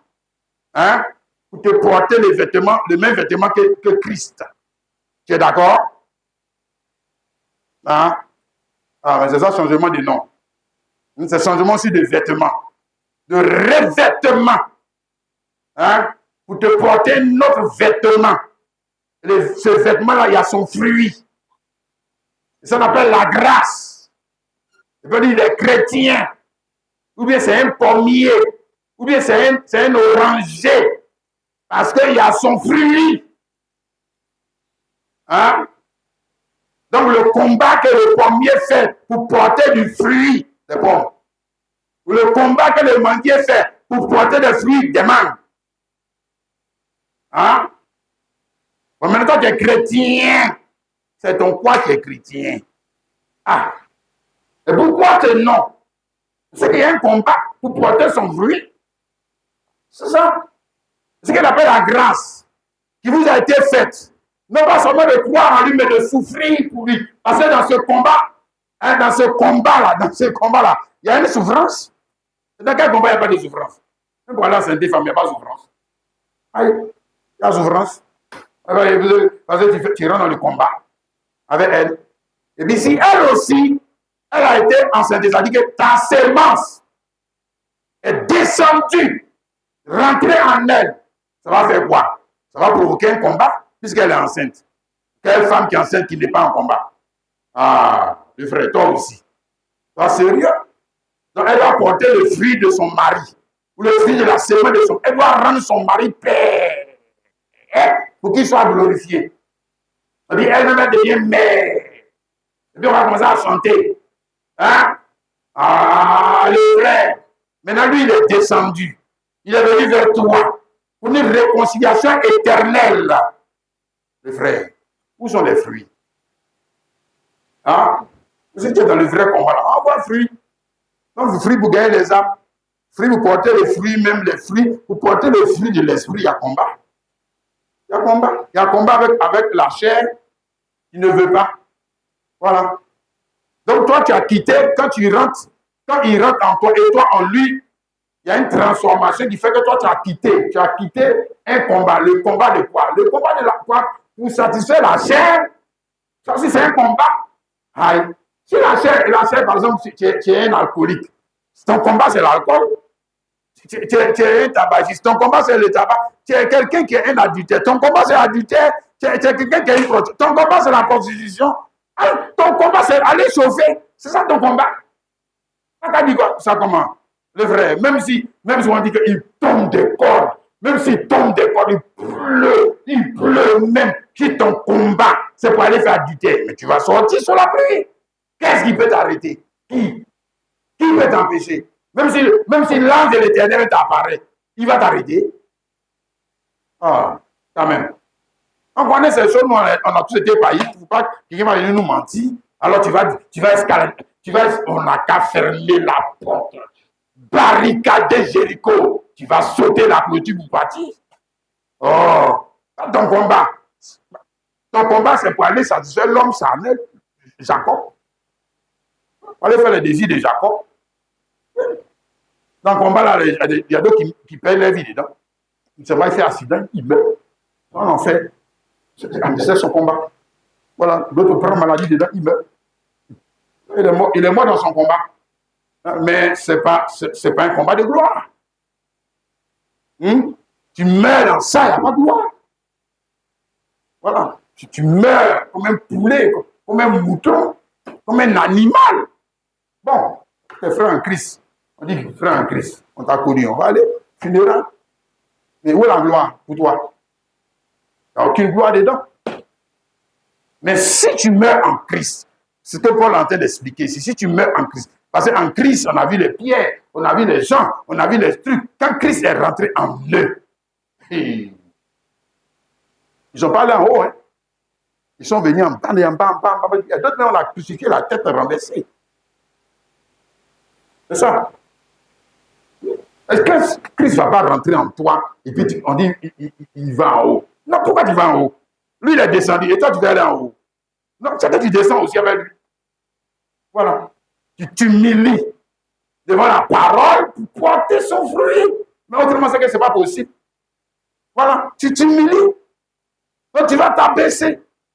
Et s'il le faut, heureusement, on m'a dit, heureusement, on n'est pas dans des pays où les gens persécutent physiquement les chrétiens.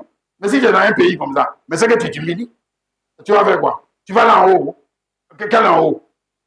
Lui, il est descendu que toi pour aller où? D'ailleurs même le frère, la sœur, Jésus-Christ, le Dieu du ciel, il vient vivre encore pour Daniel. Est-ce que ça, c'est pas une humiliation? Hein? Est-ce que vivre avec Kwaku Daniel, c'est facile? Moi, je prends mon exemple, maintenant, prends-toi toi-même. Est-ce que vivre avec toi, c'est facile? Hein? Toi aussi. Quelqu'un qui est dans son palais là-bas, bien, il n'y a pas de péché, il n'y a pas de mauvaises choses, il n'y a pas de mauvaises odeurs. Hein? Voilà. Toi, homme, là, tu as beau te brosser, mais ta bouche sent quand même toujours. Voilà, ta peau, là, il y a toujours des odeurs bizarres. Mais lui, il vient, il ferme tout ça, il rentre en toi, il vit en toi. Et puis éternellement. Toi aussi. C'est pas encore s'humilier, ça. Est-ce que c'est facile? Je pense que c'est facile pour toi. Tu dis que la vie chrétienne n'est pas facile. Mais Jésus-Christ, toi, est-ce que c'est facile? Hein? Quand même. Ne soyons pas égoïstes souvent. Jésus-Christ qui vient adopter la nature charnelle encore, c'est-à-dire en Daniel. Hein? Voilà, pour vivre là où il y a les salamandres, il y a les magouillards, il y a les cafards, parce que ce n'est pas Daniel d'or. Daniel d'or où? Hein? Voilà, les fourmis, les cibobois, peu importe ta position sociale, il ne refuse pas de descendre. Non, il descend toujours, parce que c'est la grâce qui te fait. C'est toujours s'humilier, c'est toujours s'abaisser pour lui, pour te sauver, ou pour t'amener à faire, à entrer dans son combat. Hein? Que Paul a appelé le bon combat. Le bon combat de la foi. 1 Timothée chapitre 6, le verset. Attendez, laissez-moi trouver ça pour vous rapidement. 1 Timothée 6. Voilà. 12. Combat le bon combat de la foi. Saisis la vie éternelle à laquelle tu as été appelé. Ça, c'est pareil pour nous tous. Hein? C'est la grâce qui t'a fait. Combat, ma soeur, combat. Le bon combat de la foi. Bon combat, parce que tous les combats ne sont pas bons. Oui, tous les combats ne sont pas bons. Voilà. Les panafricanistes chrétiens, là, eux, leur combat, c'est faux combat. Ça, c'est faux combat. Et ils veulent tout mélanger. C'est le blanc qui est notre problème. Les blancs, c'est eux qui sont de nous maltraités. Ce n'est pas le blanc qui te maltraite, c'est la nature charnelle, animale et diabolique. C'est ça notre problème. Nous, c'est ce qu'on te dit, c'est ce que la Bible dit. Voilà, c'est la nature charnelle. Peu importe, maintenant, s'il est dans un corps blanc, s'il est dans un corps noir, peu importe. Le problème de l'homme, c'est sa nature. C'est sa nature, ce n'est pas une identité, ce n'est pas une nationalité qui est le problème de l'homme. C'est sa nature. C'est pour ça que pour qu'il puisse nous sauver, notre Dieu devait descendre. On est en train de l'expliquer ici. Hein? Faire le sacrifice. Et le sacrifice nous donne maintenant la possibilité de descendre en toi. C'est ça le problème, parce que c'est ta nature qui a problème. Voilà. Mais là, quand il descend en toi, là, c'est ça qui change ta figure, qui change ton nom, qui change ta nature. De sorte que maintenant, tu commences à combattre le bon combat.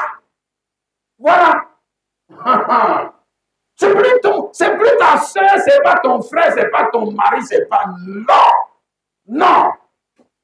Mais la nature charnelle, diabolique, l'homme que j'ai appelé ton jumeau, c'est lui.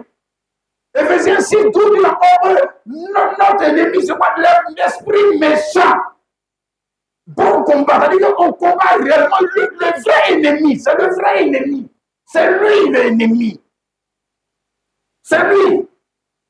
Bon combat encore, ça veut dire que moi qui suis un chrétien, dont l'épouse, dans le sens spirituel, mon combat c'est de donner des enfants à mon mari. C'est ça le combat. C'est pas avoir moi-même mes enfants seulement, non. C'est pas grandir mon patrimoine, non. C'est pas pour ça qu'on m'a racheté. Bon, ça, on avait vu te laisser là-bas, donc on a fait des Jacob, là, il faut avoir tes bœufs, et puis tes trucs, et puis aller à l'enfer, et puis c'est fini. Et puis c'est tout. C'est pas ça. Le but de la vie, tout court, mais surtout de la vie chrétienne, c'est pas ça. On veut nous ramener encore dans le combat des choses temporelles. Qu'est-ce que ça a à voir, ça? Ah, le frère. Lui-même qui nous a bénis, là. Jésus-Christ nous a bénis. Il avait combien de bœufs? Il avait combien de voitures? Oh. Il s'agit maintenant de porter le fruit. On reconnaît l'arbre par le fruit. On reconnaît donc l'arbre qu'on appelle chrétien, c'est un arbre. On reconnaît par le fruit. Mais fruit, là, on fait comment pour porter ça? Il y a un combat. Qui peut porter fruit sans combattre? Ça veut dire que tu as pris là une semence. Et puis maintenant, peu importe tes intérêts, mais tu mets la semence comme étant, je veux dire quoi, le travail que tu dois faire pour que cette semence puisse porter son fruit. Et puis on va te demander qu'est-ce que tu as fait de la semence. C'est ça? Non, j'ai combattu tous les combats, mais eux, le bon combat. Pourquoi tu ne l'as pas combattu? Hein? Voilà. Alléluia. Amen. Est-ce que tu réalises ce qu'on te dit, mon frère, ma soeur, ce matin? Amen. Bien, maintenant nous allons terminer. On a parlé beaucoup. 1 Corinthiens 15. Voilà, 1 Corinthiens 15, le verset 26. Le dernier ennemi qui sera détruit, c'est la mort. Hein, dans le combat, on ne peut pas parler des combats, là, ça va parler de la mort. Il ne fait pas dire. Il fait partie des combats de la vie. Parce qu'un jour, ton dernier combat, c'est le dernier combat, la mort. Ouais. Ah. C'est là maintenant tu as dit, mais Jésus, où tu es? Je te dis que c'est la mort qui rend indispensable l'arbre de vie. Ouais. Regardez pour Adam, là, c'est quand ils sont morts là, ils sont venus à l'arbre de vie. Donc l'arbre est devenu indispensable. Parce qu'il y a eu la mort. Il faut bien lire la Bible. Hein. Avant la mort, est-ce qu'ils sont venus à l'arbre de vie? Jamais. Jamais. Il ne peut pas venir à l'arbre de vie. Il n'a pas de problème. Maintenant, Dieu lui a donné problème. La mort. Ah. Il va faire comment frapper la mort? Il ne peut pas la frapper. Donc, il a besoin de la vie. Mais la vie, c'est celui qui peut descendre pour frapper la mort. Il y en a un seul qui est descendu et puis il a frappé la mort. C'est Jésus-Christ. Voilà. Alléluia. Tu réalises ce qu'on essaie de te dire? Le dernier ennemi, c'est la mort. Le dernier ennemi, ce sera toujours la mort. Il est sur ton chemin, le dernier ennemi. Si tu veux, frappe tous les ennemis. Mais lui, la mort, il est là. Hein? Et maintenant, comme je dis, quand tu deviens chrétien, et quand tu as rencontré l'homme qui est venu d'en haut, là, et puis tu as été vraiment changé, la mort, là, lui, là, il n'est plus ennemi. Jamais. Il n'est plus adversaire. C'est plus ton adversaire. Jamais. Hein? Il devient quoi? Ton serviteur. Il devient maintenant un serviteur. Si c'est ton serviteur. Ouais. Je te dis, la mort n'est pas un ennemi pour les chrétiens. La mort est l'ennemi pour l'incrédule. L'incrédule. Celui qui a refusé de s'humilier pour dire à l'homme Jésus, bénis-moi. Il a refusé. Parce qu'il a 4 femmes. Il a beaucoup de bétail. Il va faire quoi avec Jésus? C'est ce qu'il a dit. Voilà. Un jour, il va voir dedans. La mort est là. Ah, monsieur, vous voulez passer avec vos 4 femmes? Non, ici, on ne vient pas avec les 4 femmes. Il n'y a pas 4 femmes qui rentrent ici. Monsieur, déposez tout ça là-bas et puis venez. Et puis suivez-moi, on va vous envoyer dans votre dernière demeure. Ouais. C'est ça? Mais pour les chrétiens, la mort, c'est le serviteur. Si. Mais on te parle même pour Jésus-Christ, lequel le regard est descendu. Sans la mort, je te dis ça le dimanche dernier, sans la mort, Jésus ne serait pas devenu parfait. Sans la mort. Hein? Je suis la résurrection et la vie. Mais il va ressusciter comme s'il ne meurt pas. S'il n'y a pas la mort. Hein? Et maintenant, quand cet homme, l'esprit de cet homme est descendu en toi, c'est pour ça qu'il le faut que l'esprit de l'homme, je ne veux pas venir seulement à l'église, l'esprit de l'homme doit descendre en toi. Pourquoi? Parce que lui seul peut vaincre la mort. C'est lui seul. S'il n'est pas en toi, tu vas faire comment? Tu vas faire comment pour le vaincre? Donc, dans ce cas, la mort devient ton ennemi. Mais quand lui, il est là, la mort n'est pas un ennemi. La mort peut faire une seule chose. Hein? Matthieu 10, 28. Va faire une seule chose. Elle va faire une seule chose. Et puis, ça ne te sera pas, ça ne va pas te nuire, ça te sera même profitable. Ouais, si. La mort, ce que la mort va te faire, là, ça ne peut pas te nuire, ça te sera profitable. Pour ça, l'autre a dit que la mort met un gain. Hein? Matthieu 10, 28. Ne craignez pas ceux qui tuent le corps et qui ne peuvent tuer l'âme. Craignez plutôt celui qui peut faire périr l'âme et le corps dans la géhenne. Donc, la mort peut tuer le corps. C'est ce que la mort doit faire plus. La mort peut tuer le corps. Donc, il peut tuer le corps du chrétien. Hein, il a dit ne craignez pas ceux qui peuvent tuer le corps. Il ne parlait pas aux païens, il parlait aux chrétiens. Hein? Donc, c'est la seule chose que la mort fait à toi, pour Daniel, c'est d'enlever ses vieux vêtements. Le corps. Ils vont enlever son vêtement. C'est tout.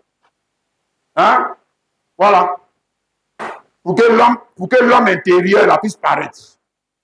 Ouais. Lui, il est dedans. Christ, il va paraître. Il y a quelqu'un qui l'empêche de paraître, c'est lui-là. C'est lui-là. Hein? Alors maintenant, quand la mort vient là, c'est lui-là que la mort va prendre. Toi, va. C'est un vêtement. Hein? Si. Matthieu 6, 25, Jésus a dit que le corps n'est-il pas plus que le vêtement? La vie n'est-elle pas plus que la nourriture et le corps plus que le vêtement?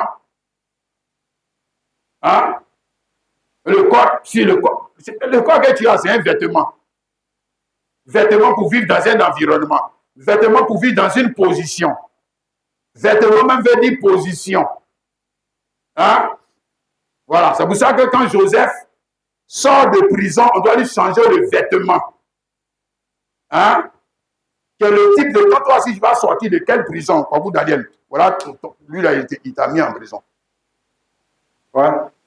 Actuellement, le chrétien est en prison. Tu ne sais pas ça? Si actuellement le chrétien est en prison, il est en prison ou il est en prison dans le corps charnel là. C'est pour ça qu'il ne peut pas se mouvoir dans toute sa capacité. Donc la mort vient le sortir de prison. Oui, monsieur. Comment ces choses? La mort va le faire entrer dans quelle prison? La mort, au contraire, le sort de prison. Parce que la mort enlève celui qui le retenait en prison. Le corps, quel corps? Mais le corps terrestre de Kwaku Daniel sera détruit. Hein, c'est ce que la mort peut faire. C'est ce que l'homme charnel peut faire à Kwaku Daniel.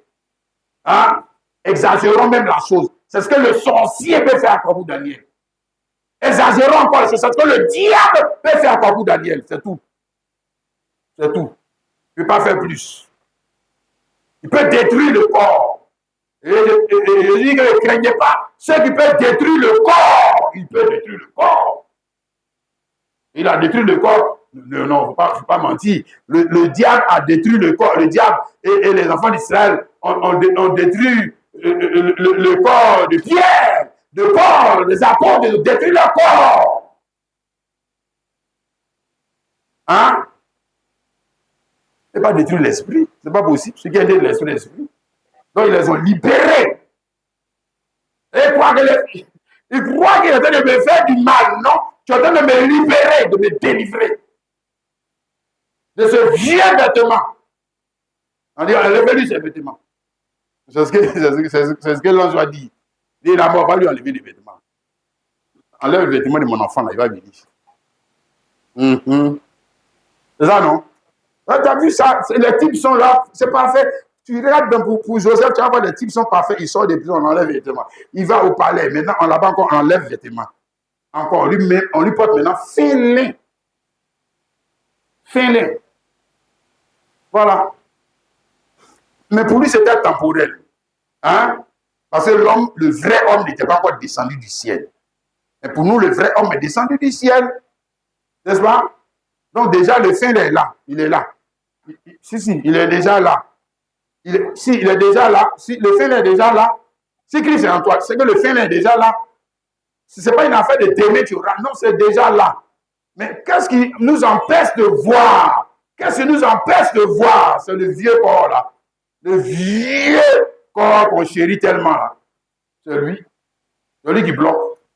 Hein? Bon, ne t'en fais pas. La mort va se charger de lui. La mort va régler son cas.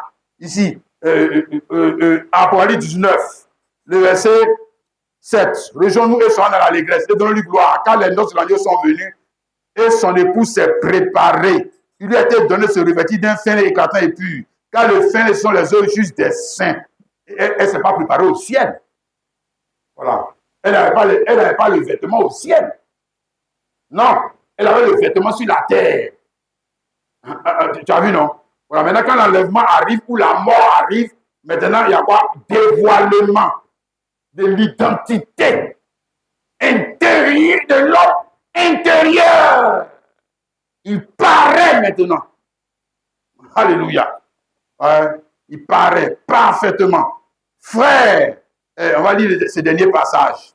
Voilà. Philippiens chapitre 3, verset 20. Philippiens 3, 20. Il dit, mais notre cité à nous est dans les cieux. C'est ça? C'est d'accord avec ça? Notre cité à nous est où? C'est à Washington. Bon, si tu as l'argent pour aller là-bas, non, mieux. On dit, il n'y a pas de problème. Hein?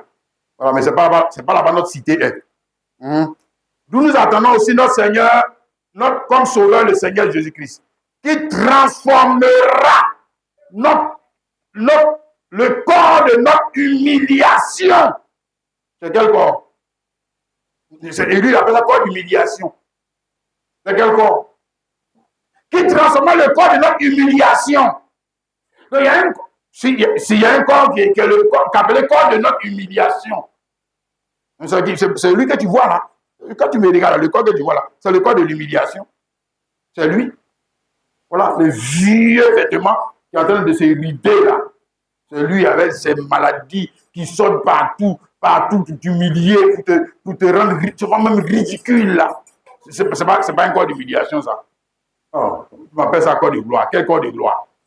Voilà. Dis-donc, il va transformer le corps de notre humiliation en le rendant semblable au corps de sa gloire. Par le pouvoir qu'il a de s'assujettir toutes choses. Mais pour faire ça là, donc, attends, pour faire ça là, il est au ciel. Il est au ciel et puis il fait ça dans ta vie. C'est ce que tu comprends? Pour faire ça là, lui il est au ciel, toi tu es sur la terre, et puis maintenant il dit, hé, toi, tu crois que c'est comme ça? Non. C'est ça qu'il est descendu en toi. Voilà. C'est qu'il est descendu vers toi. Transformé, on a vu ça en image avec Jacob, Israël. Et pourquoi il n'est pas resté au ciel pour transformer? Il faut qu'il descende. Voilà. Et qu'il puisse maintenant avoir accès à la personne. La personne a accès à lui. Maintenant, ça devient parfait quand il descend plus bas. Jésus-Christ. Là, il fait maintenant le sacrifice qui le permet de faire quoi? Descendre encore dans Kwaku Daniel. Ah, là, il descend plus. C'est là on appelle humiliation, même plus même. Vous voyez, Kwaku Daniel, dans les cafards où il dort, là, ça, c'est pas humiliation. Hein? Il appelle ça belle vie. Quelle belle vie. Oh. Puis, quand vient le moment pour Kwaku Daniel de quitter ce monde, il fait quoi? Hein? Transformer le corps de l'humiliation. Mais qui va lever? C'est la mort. Alors, c'est la mort. Enlevez-lui ce vieux vêtement. Hein? Si, on dit enlevez-lui ce vieux vêtement. Voilà. C'est ça, ça dépend de la manière dont tu vois la mort. Ça dépend de la manière dont tu vois la chose. Voilà. Là, tu vois que non, ça c'est un passage de gloire. C'est un passage que mon frère, ma soeur, pour lequel le Seigneur Jésus est descendu. Et il est descendu parce que ça, c'est quelque chose que toi et moi, on ne peut pas faire. C'est quelque chose que toi et moi, on ne peut pas accéder à cette grâce. Il faut qu'il descende pour faire une création. C'est une création. Il faut qu'il descende de nouveau. Alléluia. Et s'il n'est pas encore descendu dans ta vie, alors tu peux encore te mettre à genoux et dire, Seigneur, descends. Descends dans ma vie. Regarde, je suis fatigué de porter le nom de Jacob. Je suis fatigué de porter le vêtement des hypocrites, des menteurs. Seigneur, change ce vêtement. Change ma foi. Change les choses. Alléluia.